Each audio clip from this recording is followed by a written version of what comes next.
बिस्मिल्लाहिर्रहमानिर्रहीम। अस्सलाम वालेकुम नाज़रीन, आज हुकूमत की जो आइनी तरमीम करवाने पर नाकामी हुई है, उसके बाद GHQ के अंदर शदीद गुस्सा पाया जाता है।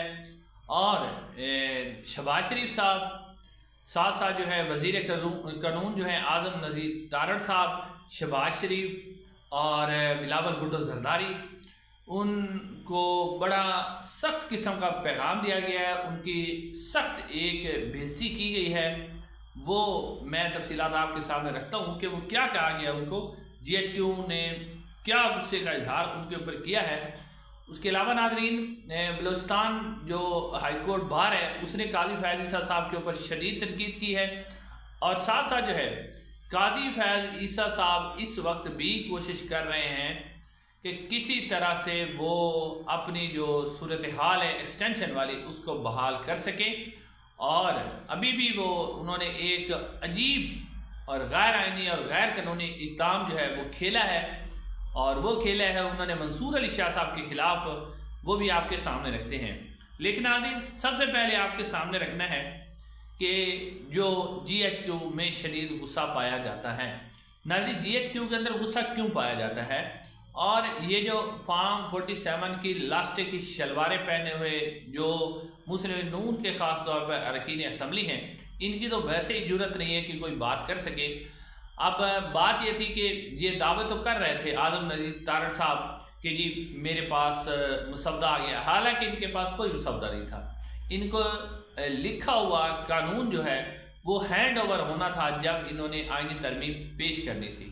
और रावलपिंडी की तरफ से ये कहा गया था कि हर सूरत में आइनी तरमीम करवानी है, और उन्होंने इनको आइनी तरमीम मौके पर ही देनी थी। इनके पास थी, किसी के पास भी नहीं थी। ऐसे बातें कर रहे हैं वज़ीर कानून भी जो कह रहे हैं इनके पास किसी किस्म का मुसवदा नहीं था, वही तो मौलाना फजल रहमान मांगते रहे। अब जो GHQ उसने जो पाकिस्तान तहरीक इंसाफ के 3 से 4 लोगों को अगवा किया हुआ था, उनको भी पार्लियामेंट में ही रखा गया था। अब उनको भी कहा गया था कि जब तरमीम आए तो इनको असम्बली में ले जाना है और वोट डाल के वापस आ जाएंगे। लेकिन मौलाना फजल रहमान साहब को नहीं मना सकी मुस्लिम नून। इसके ऊपर GHQ के अंदर शदीद गुस्सा पाया जाता है, और इसके ऊपर उन्होंने इनकी बहुत ज़्यादा बेइज्जती की है। और फिर वो आपको पता ही है कि जब वो बेइज्जती करते हैं तो वो बैक फुट पे होती है, और सामने जब आती है तो वो उनके जो टाउट है सहाफ़ी, उनके ज़रिए आती है, या फिर आजकल जो उनके 2 ही आदमी हैं, फैसल वाडा साहब और मोहसिन नकवी साहब, जो कि इस्टेब्लिशमेंट है। तो मोहसिन नकवी साहब ने तो जो बोलना था, लेकिन फैसल वाडा साहब ने क्या बोला, ज़रा आप ये पहले क्लिप सुने, फिर मैं आपको बताता हूँ कि फैसल वाडा साहब क्या कहना चाह रहे हैं। वो आपको ज़्यादा बेहतर जवाब देंगे। निकल रहे हैं आहिस्ता आहिस्ता करके, छुप छुपा के निकले तो आप लोग पकड़ के पूछिएगा क्या किया आप लोगों ने। सर, मौलाना फजल रहमान का किरदार कैसे देखते हैं कल के रोज? मैं प्रेडिक्शन आपको जल्द दूंगा। सर, आपको तो गवर्नमेंट से ज्यादा वाकफ समझा जा रहा है। बताएंगे इंशाल्लाह, गवर्नमेंट के लोग निकलने वाले उनसे पूछे। लेकिन ये हुकूमत की आप क्या समझते हैं, तरामीम जो हो नहीं सकी, इतना 2 दिन हलचल रही और फिर क्या हुआ? ना अहल और निकम्मों से आप यही एक्सपेक्ट कर सकते हैं। जी नाज़रीन, आपने सुना कि फैसल वाडा साहब कह रहे हैं कि ये निकम्मे लोग हैं कि हमने इन्हें अरेंज भी करके दिया लेकिन ये कुछ नहीं कर सके। तो आप यहाँ से अंदाज़ा करें कि कितनी इनकी बेइज्जती हुई है, क्योंकि ये सिर्फ बूट पॉलिश करने वाले लोग हैं। इनकी औकात है कोई नहीं। फार्म 47 की शलवारें इन्होंने पहनी हुई जिसमें लास्टिक है, वो किसी पर खींची जा सकती है। तो अब इन्होंने नीचे मुँह करके जो भी बेइज्जती है, जिल्लत है, वो सुननी है। अब नाज़रीन, गेम जो है वो इस वक्त काजी फैज़ साहब बहुत बड़ी गेम कर रहे हैं, और वो मैं आपके सामने रखता हूँ जिससे अगली खबर है। नाज़रीन, डिप्टी जो रजिस्ट्रार हैं इस्लामाबाद हाई कोर्ट, उनकी तरफ से एक ख़त जारी करवाया गया, जिस खत में डिप्टी रजिस्ट्रार ने लिखा कि सुप्रीम कोर्ट ऑफ पाकिस्तान ने 12 जुलाई के फैसले के ऊपर एक वजाहत जारी की है 4 सफ़ों की। तो ये हमें मीडिया के ज़रिए पता चला कि सुप्रीम कोर्ट ऑफ पाकिस्तान ने कोई वजाहत जारी की है, वैसे हमें पता नहीं था। और वो रजिस्ट्रार जो डिप्टी रजिस्ट्रार हैं वो कहते हैं कि इसकी तो ना कोई काज लिस्ट जारी हुई और ना ही कोई किसी किस्म का इसके ऊपर बहस हुई, ना किसी को नोटिस जारी किए गए, तो ये वजाहत कैसे आ गई। नाज़रीन, पहली बात तो ये है कि डिप्टी रजिस्ट्रार की इतनी जुर्रत नहीं हो सकती कि वो 8 जजेस, जिनमें 4 जो है चीफ जस्टिस हैं जो आने वाले मुस्तकबिल के, उनके ऊपर डिप्टी रजिस्ट्रार इस तरह की बात करे।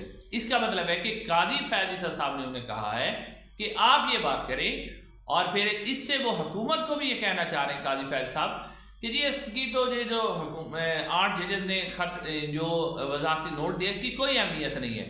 इलेक्शन कमीशन को भी कहना चाह रहे हैं कि आप इसके ऊपर बेशक अमल न करें, इसकी कोई अहमियत ही नहीं है।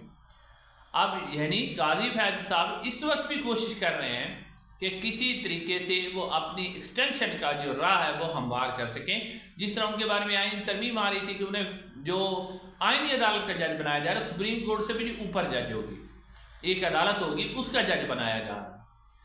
तो अब ये डिप्टी रजिस्ट्रार का खत आना, जिसको ये पता ही है कि काज लिस्ट तब आती है जब कोई प्रोग्राम कोई केस लगा हुआ हो, बाकायदा तौर पर उसको बहस होनी हो, फ्री कैन ने आना हो, ये तो केस का फैसला ही हो चुका है। और फिर डिप्टी रजिस्ट्रार को मीडिया से क्यों पता चला? ये तो सुप्रीम कोर्ट की वेबसाइट पर था।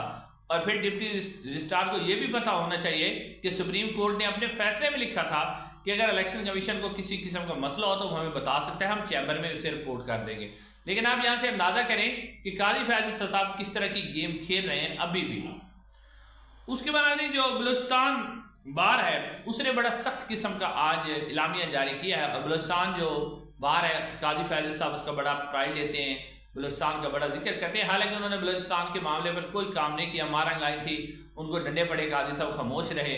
मिसिंग पर्सन का मसला है, काजी साहब खामोश हैं, क्योंकि काजी साहब इस्टेब्लिशमेंट को बहुत प्यारे हैं।